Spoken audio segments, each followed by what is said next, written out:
Hello students, how are you?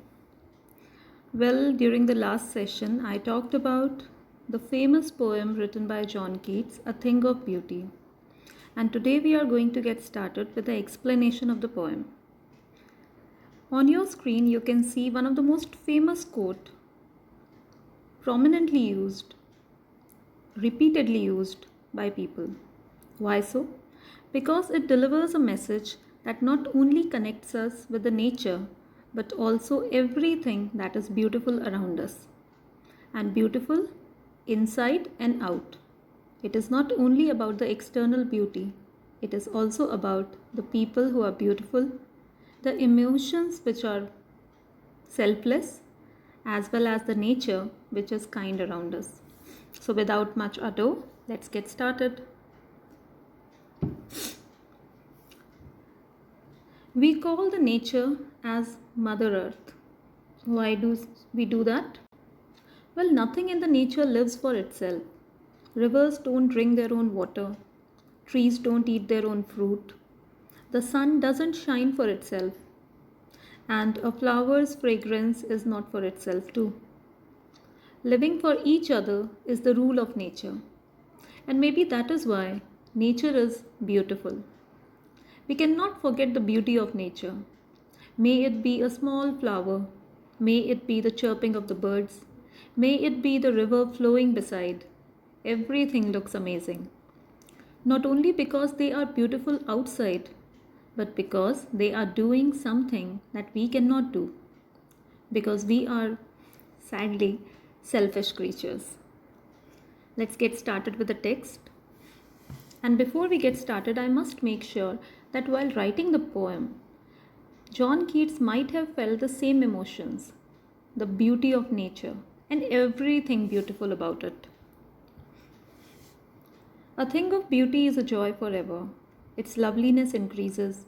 It will never pass into nothingness, but will keep a bower quiet for us, and a sleep full of sweet dreams, and health and quiet breathing. First of all, let us take up some difficult words.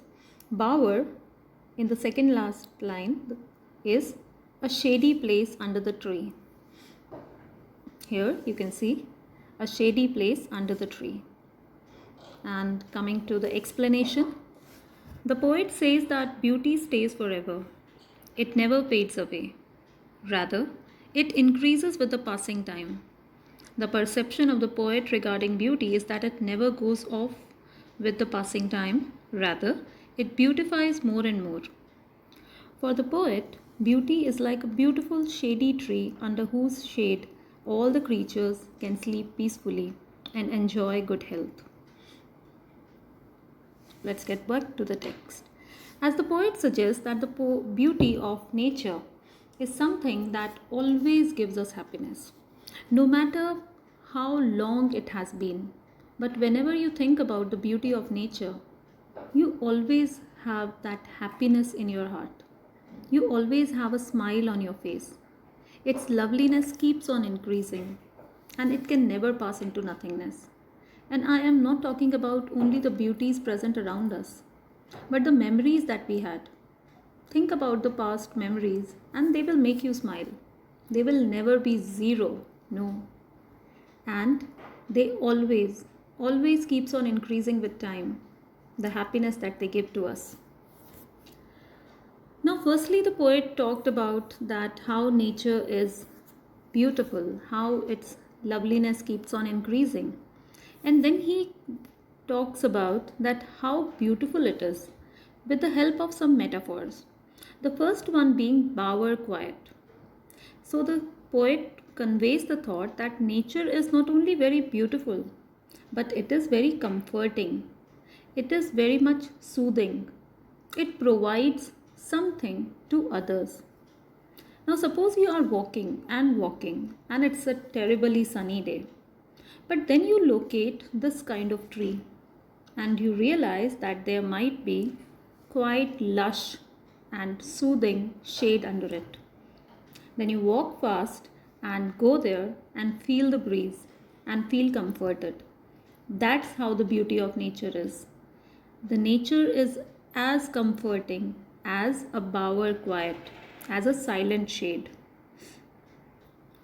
So the poet has made use of the literary device of metaphor, showing that how comforting or soothing nature is. And then he says, and a sleep full of sweet dreams and health and quiet breathing. So the poet here is referring to sound sleep. Sound sleep which not only provides us comfort and rest, but also provides us good health. I think you might have heard that how people say that the children should sleep for long hours, because not only are they resting, but they are growing with every second. And that is how beautiful nature is. It is as comforting as that sound sleep, where we are silent, where we are still, where we are resting, where we do not have any worries, where we are healing ourselves from the inside. Nature is as comforting as that sound sleep. So, in the particular stanza, that is the first stanza, the poet first of all gives you a glimpse that how beautiful nature is, the basic features. And then, with the help of two metaphors, he tries to convey his thoughts in a much better and a clearer perspective, so that you can understand that he is not only talking about the external beauty of nature, but what he is talking about, the kindness and the selfless attitude of nature, which provides comfort, happiness, and rest to the human beings, which we can never do. Coming to the figures of speech used by the poet, in bower quiet, we have metaphor, and in sweet dreams, again we have metaphor, but then we have alliteration also. Because in bower quiet, it is compared to silent shade. In sweet dreams, dreams are compared to something sweet, as well as in sweet dreams, the sound of S is repeated. Also, the rhyme scheme present is AA, BB, and C. So let's move forward with the text. Therefore, on every morrow are we wreathing a flowery band to bind us to the earth.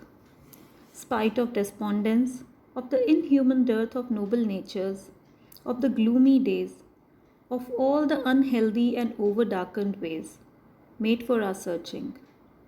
Yes, in spite of all, some shape of beauty moves away the pall from our dark spirits. So earlier when poet was suggesting that the nature is very comforting, it is very soothing, and it makes us happy from the inside.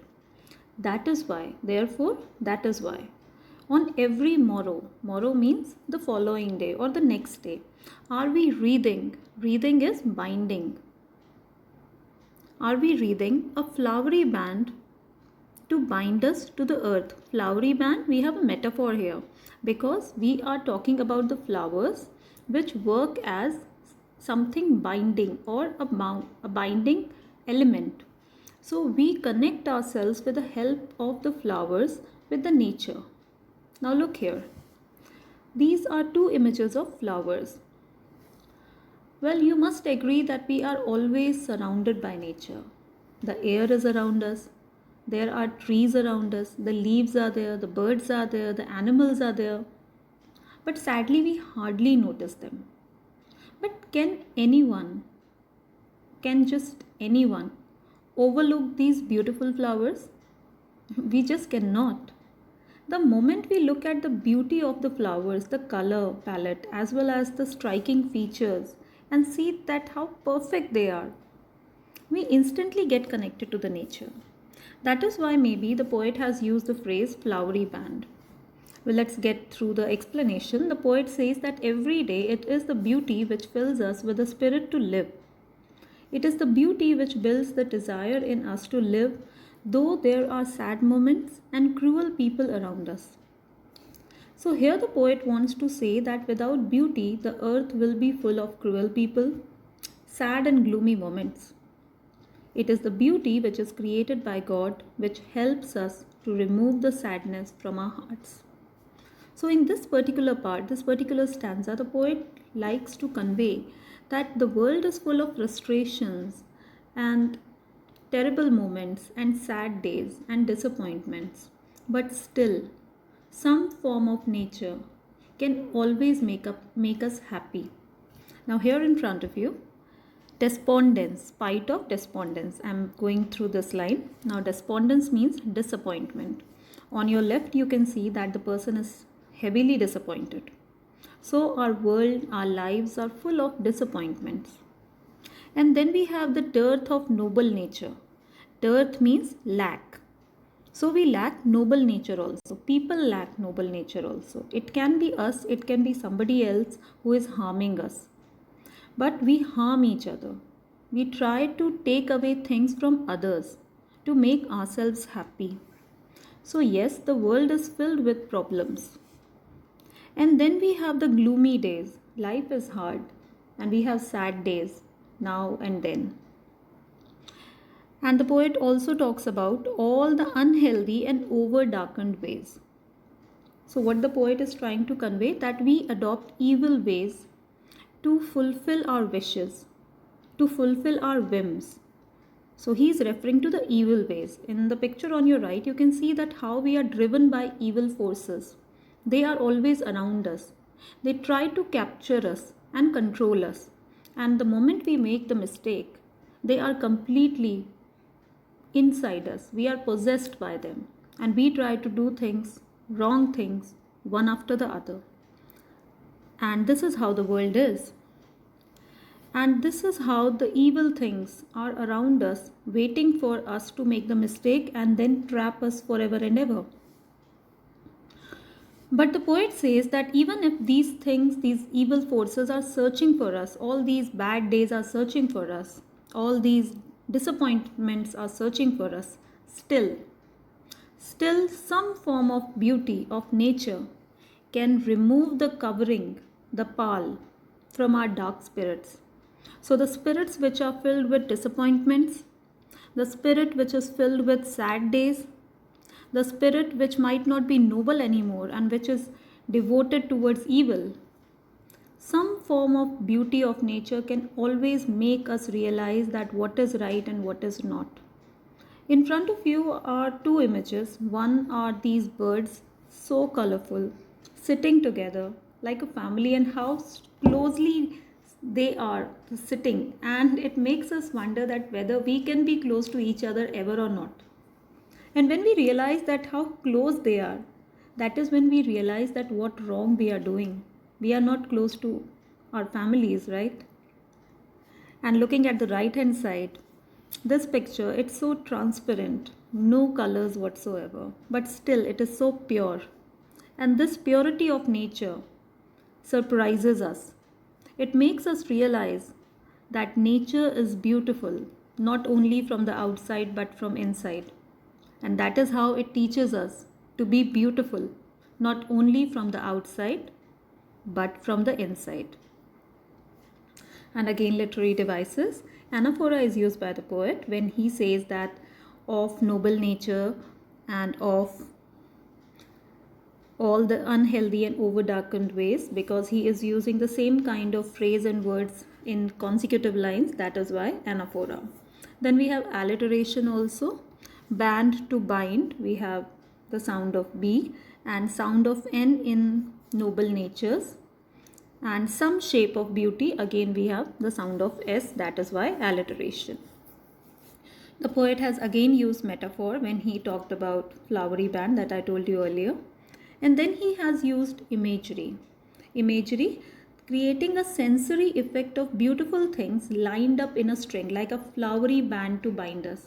So we can clearly imagine the human beings, and the human beings bind to earth with the help of the flowers, as if it is a connecting rod or a connecting string, right? So that is how he has used imagery. And then we have inversion also. What happens here? Normal order of words is reversed, like are we reading a flowery band? Though in proper prose manner it would be we are reading a flowery band. So the poet has jumbled up the words and created a different effect. And in the end, today I will quote, the small quotation that life hurts and nature heals. So it goes with the thought that was presented by the poet in the second stanza, that even if the world is full of frustrations and evil happenings, still there is nature around us which can always heal us. We only have to look and notice. That is why it is said that beauty lies in the eyes of the beholder. You only have to have those eyes which can notice the real beauty, either in the people or in the world around us. So let's close it for now, for today. Thank you very much.